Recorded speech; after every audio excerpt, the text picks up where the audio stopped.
بسم الله الرحمن الرحيم.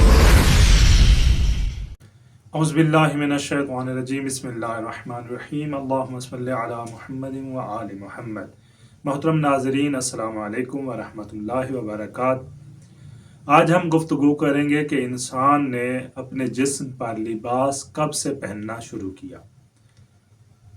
خداوند متعال نے جو انسان کا سب سے پہلا اور بہترین وکیل ہے، جس نے انسان کی عظمت کو بڑھانے کے لیے وکالت کرتے ہوئے فرشتوں کو جواب دیا، انی عالم ما لا تعلمون، جو کچھ میں جانتا ہوں اس انسان کے بارے میں تم نہیں جانتے. تو اس خالق کبریا نے انسان کی عزت اور کرامت کو باقی رکھنے کے لیے خداوند متعال نے انسان کو ہر وہ چیز مہیا کی جو انسان کی کرامت میں اضافہ فرماتی تھی، جو انسان کی عزت اور کرامت کا باعث تھی. خداوند متعال نے انسان کو عطا فرمائی. حضرت آدم علیہ السلام جب جنت سے نکالے گئے تو حضرت آدم علیہ السلام اپنے جسم پر پتوں کا لباس بنا کے، جسم کو ڈھانپ کے، اپنے وقار کو محفوظ رکھتے ہوئے جنت سے باہر نکلے. پھر کچھ عرصہ انسان پتوں سے اپنے جسم کو ڈھانپتا تھا، یعنی انسان کا جو لباس تھا وہ درخت کے پتے تھے. یوں ہی کچھ عرصہ گزرتا گیا. پھر اللہ تعالیٰ نے انسان کے اندر شعور پیدا کیا. اس انسان نے جس نے اپنے جسم کو پتوں سے چھپایا ہوا تھا، پتوں سے ڈھانپا ہوا تھا، اسی انسان نے جانور کی چمڑی سے لباس بنانا شروع کیا اور اپنے جسم کو اس لباس میں پوشیدہ رکھا. یعنی کچھ عرصہ انسان نے جانوروں کی چمڑی سے اپنے جسم کا لباس بنایا اور یہ سلسلہ آگے چلتا رہا. پھر کچھ زمانے بعد، یعنی حضرت آدم علیہ السلام کی 5ویں نسل جس میں حضرت ادریس علیہ السلام ہیں، اللہ تعالیٰ نے حضرت ادریس علیہ السلام کو یہ کپڑے ہدیتاً پیش کیے. آسمان سے ہدیہ فرمایا. یہ لباس جو آج انسان زیب تن کرتا ہے، یہ خداوند متعال نے انسان کی وقار کو، عظمت کو بڑھانے کے لیے حضرت ادریس علیہ السلام کو ہدیہ پیش کیا اور حضرت ادریس علیہ السلام کو تعلیم دی کہ انسان کو یہ تعلیم دیں کہ یہ لباس کیسے اپنے جسم پر سجانا ہے، کیسے انسان نے اپنے جسم کو ڈھانپنا ہے اور پروقار اور باعظمت زندگی گزارنی ہے.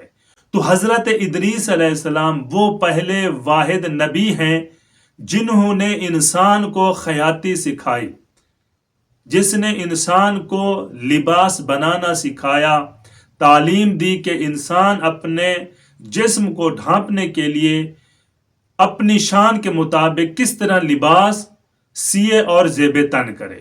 تو حضرت ادریس علیہ السلام نے انسان کو یہ تعلیم دی کہ آپ نے اپنے جسم کو ڈھانپنے کے لیے کپڑے کا کیسے استعمال کرنا ہے اور کس طرح یہ لباس زیب تن کرنا ہے. پھر ان کے بعد یہ سلسلہ چلتا رہا اور اللہ تعالیٰ نے انسان کے اندر شعور پیدا کیا کہ وہ آج اس نہج پر پہنچا ہے. جو لباس اللہ تعالیٰ نے انسان کو اپنا جسم ڈھانپنے کے لیے دیا تھا، آج وہ لاکھوں میں بک رہا ہے. یعنی قیمتی سے قیمتی لباس انسان زیب تن کر رہا ہے. لباس کا مطلب اور مقصد صرف یہ نہیں ہے کہ آپ لوگوں کے اندر یہ شو کرائیں کہ میں کتنا مہنگا لباس پہنتا ہوں، بلکہ اللہ تعالیٰ نے صرف انسان کو اپنا جسم ڈھانپنے کے لیے یہ لباس عطا کیا.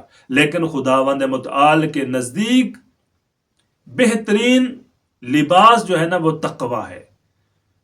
تقوی میں رہ کر انسان اپنی عزت اور وقار کو محفوظ رکھ سکتا ہے. لیکن ہم آج پوری دنیا میں دیکھتے ہیں کہ انسان اچھا پہننا، اچھا کھانا، لائف سٹائل زندگی گزارنے میں مصروف ہے. جس خدا نے انسان کو یہ وقار بخشا، یہ عظمت دی، یہ شعور بخشا، یہ شعور عنایت فرمایا، ہم آج انہی کپڑوں اور لائف سٹائل زندگی میں خدا کو بھول بیٹھے ہیں.